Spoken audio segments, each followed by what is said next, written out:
சரியான தீர்வை காணுங்கள். சித்ரகுப்தா, என்னுடைய தீர்ப்பு வருகின்ற 5ஆம் தேதி ஒத்துழைக்கப்படும்.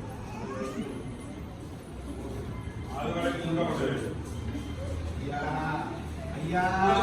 சாப்பாட்டை மட்டும் ஐயா அது இங்கோ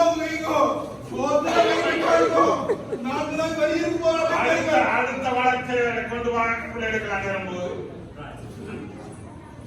அடுத்த வழக்கு திருமணம் முடிஞ்சது. ரெண்டாவது அடித்தவர்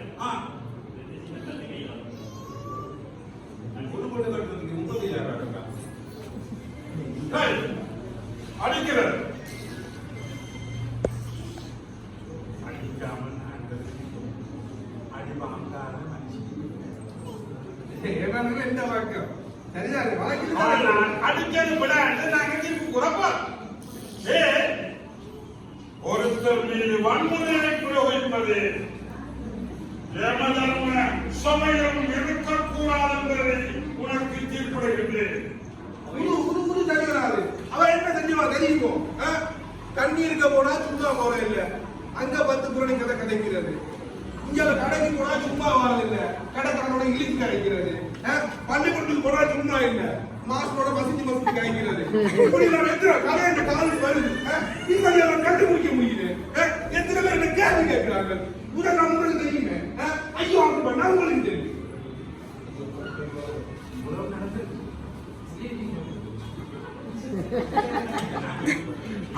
இதெல்லாம் நடக்கும்.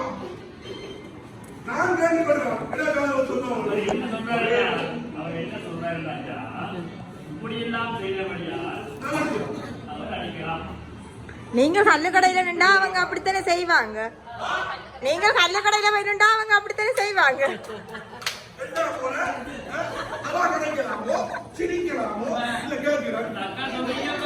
கல்லுக்கடையில போவதாக அடிக்கலாம். கல்லுக்கடைக்கு போகாதாக்கள் அடிக்கலாம் இல்ல, மெரிசியோட வரும். கல்லுக்கடைக்கு போகாம சந்தோஷமா இருக்கணும்.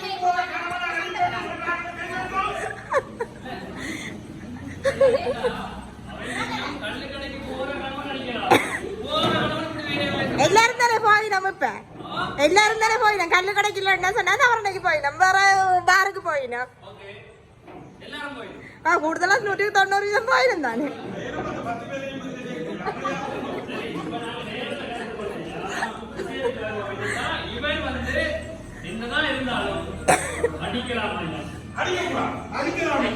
அடிக்க கூடாது, அடிக்க கூடாது, அடிக்க கூடாது, அடிக்க கூடாது. எல்லாரும் சேர்ந்து சொல்லுங்க, அடிக்க கூடாதுன்னு.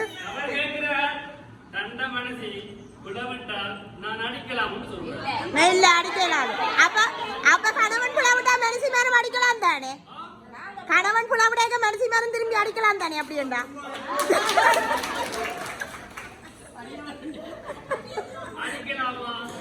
இல்லை, அடிக்க கூடாது.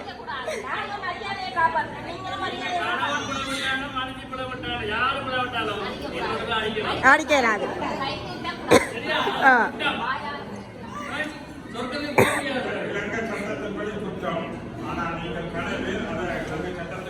கொண்டு போய் அப்படி எங்களை பாதுகாக்கிறாங்க.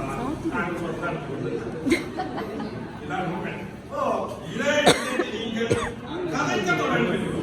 முதலாவது கதைக்க தொடங்குங்கள். ஒரு நிலையில நீங்கள் கதைக்க தொடங்குங்கள்.